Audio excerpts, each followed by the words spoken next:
As a parent to young children who also happens to teach kids cooking classes, I can tell you with great certainty that teaching kids to cook can sometimes feel like an immense battle of wills, an endless string of mishaps, and an extreme test of our limits.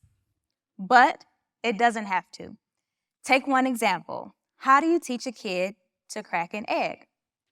Well, the first thing to know is that it's actually not about the egg at all. It's about teaching kids to know that they have the courage to do difficult things, putting them squarely in control of their abilities, and reassuring them that even when things go wrong, because they will go wrong, that they can still recover with flying colors. And it doesn't just apply to eggs. When we teach kids about ingredients that are outside of their comfort zone, outside of what they're familiar with, we introduce them to cultures and cuisines from around the world. Even though travel might not always be a feasible option, you can still experience the world on a plate. And when you take those ingredients and transform them into different recipes, you get even more options.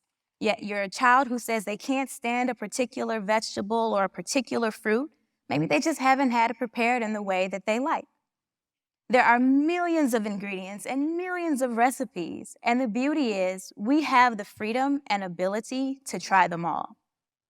Teaching kids how to be safe in the kitchen, like at the stove, and feeling comfortable with them at the stove is important. Teaching them different knife skills. So think like watching them slice an onion this way, and then cut it across, and then finally down, and watching all the little diced onion pieces fall off. And kids' minds are blown that they just learned to do that, something that they had never done before, and it all happened in one fell swoop. That never gets old. The cooking and the food and the knife skills, those are all important, but arguably maybe even more important are the life skills they pick up along the way, like teamwork, patience, and creativity. Maybe they have to be in the kitchen with another student, or maybe they're at home with another family member. That's where those teamwork skills start to flex. Maybe they have to decide who's going to make which part of the dish. Or they have to handle sharp knives between each other, and they have to work together to make sure no one gets hurt. Or maybe they're in a cramped space, and they have to let each other know when they're nearby, just simply by saying, "Behind." That's one of the kids' favorite things in class, is to get to yell "behind" in class. And when we think about patience, so some of the best dishes are a labor of love, and they can feel like they take forever to be done. But when you go to open the oven, and then like you crack the lid of the Dutch oven, and you get all the smells coming out of the Dutch oven, then it all makes sense to them. It makes sense that some of the things that take the longest time to come to fruition are the ones that are most worth waiting for. And if you remember earlier when I said that things will go wrong, because they do go wrong, what happens if you're completely out of an ingredient? Or what happens if the food that you just prepped, the part of the dish that you just prepped, falls completely on the floor?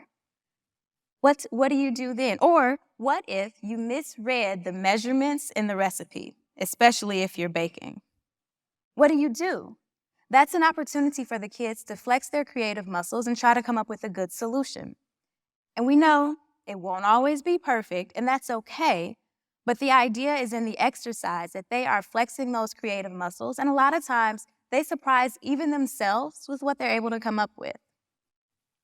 So the cooking techniques and the food and all those things are important. The life skills are important. And teaching kids is a ton of fun.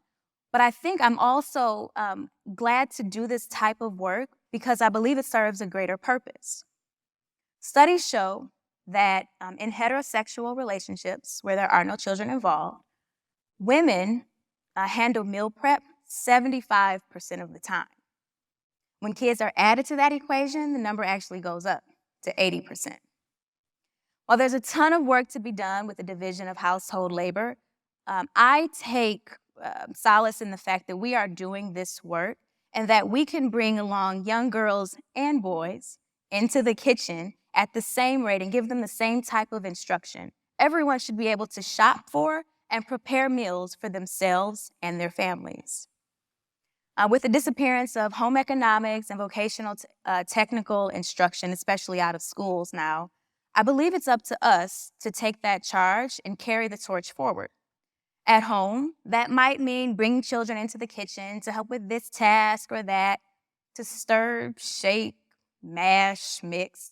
One of my favorite things is to invite my kids in to be taste testers and to ask them to give me input on a dish that I might be making. Because even if they're not actively helping to prepare the meal, they can still have an impact on that meal.